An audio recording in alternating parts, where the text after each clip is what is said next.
जय हिंद बच्चों। सरला की हिंदी पाठशाला में आप सभी का स्वागत है। आइए आज हम कहानी सुनते हैं 7वीं कक्षा की मिठाई वाला। गांव में एक स्वर गूंज रहा था। एक खिलौने वाला रंग बिरंगे खिलौने टोकरी में भरे आवाज लगाते आ रहा था। बच्चों को बहलाने वाला खिलौने वाला, बच्चों को बहलाने वाला खिलौने वाला। उसकी आवाज में एक अजीब मिठास थी। दूर दूर तक उसकी आवाज का स्वर हवा में लहराता हुआ तैरता हुआ आ रहा था। गांव भर की महिलाएं, बच्चे लोग अपनी छतों पर, अपने दरवाजों पर चढ़ चढ़ के देख रहे थे कि कौन आया। उस खिलौने वाले की आवाज सुनते ही बच्चों की भीड़ उसे चारों तरफ से घेर लेती है। बच्चों की मन की स्थिति इस तरह की थी, कोई पार्क में खेल रहा था तो वहाँ से दौड़ पड़ा। किसी को जूता चप्पल का होश नहीं, किसी को ये होश नहीं कि मैंने कितने कपड़े पहने हैं। जैसे थे वैसे दौड़ पड़े। आकर उन्होंने खिलौनों को छूना प्रारंभ किया, पूछना प्रारंभ किया, यह खिलौना कितने का है? खिलौने वाला उन्हें उत्तर देता जाता, 2 पैसे का। रंग बिरंगे खिलौनों को छू छू के नन्ही नन्ही उंगलियों से वह बड़े आनंद के साथ पूछते, इसका दाम कितना है? इसका दाम कितना है? मुझे ये दे दो। वह भी बड़े धैर्य से कहता, हाँ हाँ बाबू, देंगे, बिल्कुल देंगे। पहले जाओ अपनी अम्मा जी से कुछ पैसे लेके आओ, 2-2 पैसे के हैं। चुन्नू और मुन्नू भी वहीं खड़े थे। दोनों ने कहा, ठीक है, हम अभी अपनी अम्मा से पैसे लेके आते हैं, तुम जाना नहीं। बच्चे दौड़ के पैसे लेके आते हैं, खिलौने लेके जाते हैं। गांव भर में उसके खिलौने बिकते हैं। वह निकल पड़ता है आवाज़ लगाता हुआ, बच्चों को बहलाने वाला खिलौने वाला, बच्चों को बहलाने वाला खिलौने वाला। उसका स्वर गूंज रहा था हवा में। गांव के कोने कोने भर से वह स्वर गूंजता हुआ धीरे धीरे मंदिर पड़ता चला गया। चुन्नू और मुन्नू भी खिलौने खरीद के बड़े खुश थे।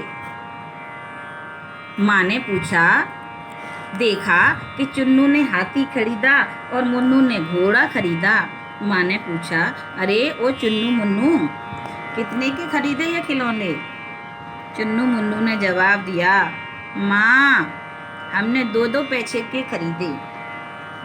रोहिणी चिंता में पड़ गई।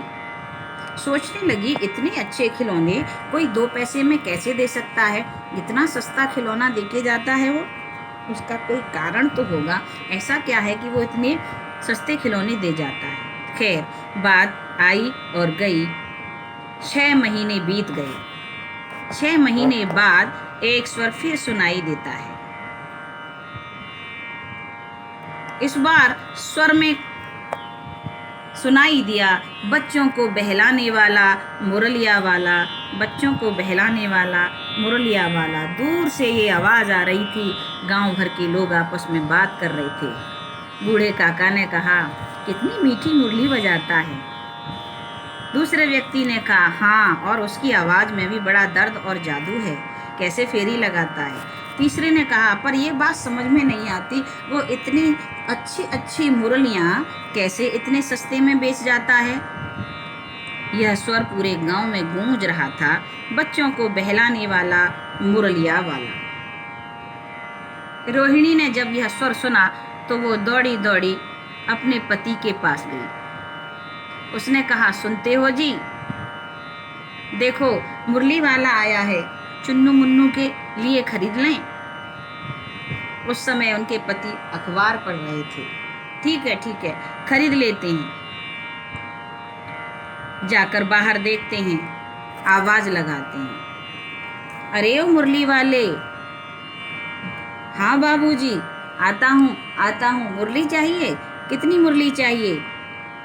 कितने की मुरली दी है तुमने? 2-2 पैसे की दी हैं बाबूजी, 2-2 पैसे की। 2 पैसे की? बड़ी महंगी दे रहे हो। नहीं बाबूजी, बहुत सस्ती दे रहा हूँ। मैंने 1000 मुरलियाँ बनवाई थी, सब बिक चुकी। अब कुछ थोड़ी सी ही मुरलियाँ रह गई हैं। अरे तुम लोग ऐसे ही कहते हो, महंगी बेच रहे हो। नहीं बाबूजी, मुझे कुछ नहीं बचता, ऊपर से मैं बोझ लादे फिर रहा हूँ। ये तो मैं अपने खुशी के लिए करता हूँ।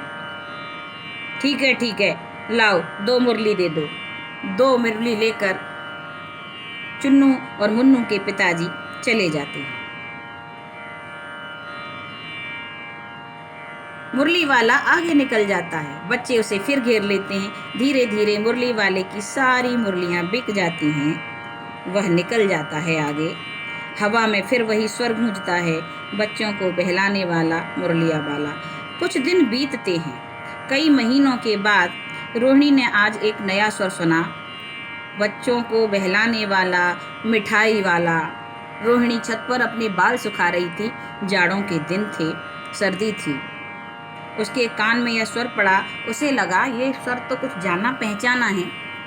एक मुरली वाला भी इसी तरह से मुरलिया बेचता था, बच्चों को बहलाने वाला मुरलिया वाला। हो न हो ये कहीं वही तो नहीं है। वो दौड़ी दौड़ी अपनी सास के पास जाती है। माँ जी, जरा उसको मिठाई वाले को रोको तो, मिठाई वाला चला जाएगा, चुन्नू मुन्नी के लिए मिठाई लेनी है। ठीक है, जाती हूँ। माँ जी आवाज़ लगाती हैं, अरे वो मिठाई वाले। हाँ माँ जी, अभी आता हूँ। बोलो कितनी मिठाई चाहिए? खट्टी मीठी गोलियाँ हैं, रंग बिरंगी गोलियाँ हैं, 2 पैसे की मुट्ठी भर।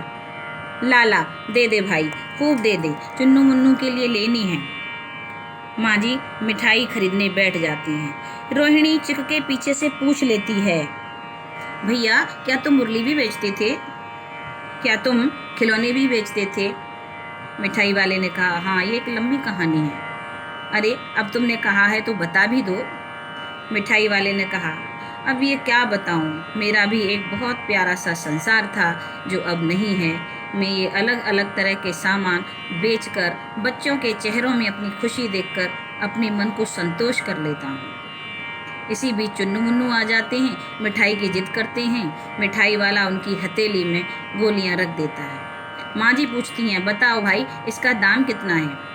इस बार मिठाई वाला भावुक हो जाता है और चुन्नू मुन्नू की तरफ भावुकता से देखते हुए कहता है, इस बार मैं मिठाई के पैसे न लूँगा माँ जी। इतना कहकर वह आगे बढ़ जाता है। कहानी यहीं ख़त्म हो जाती है। जय हिंद।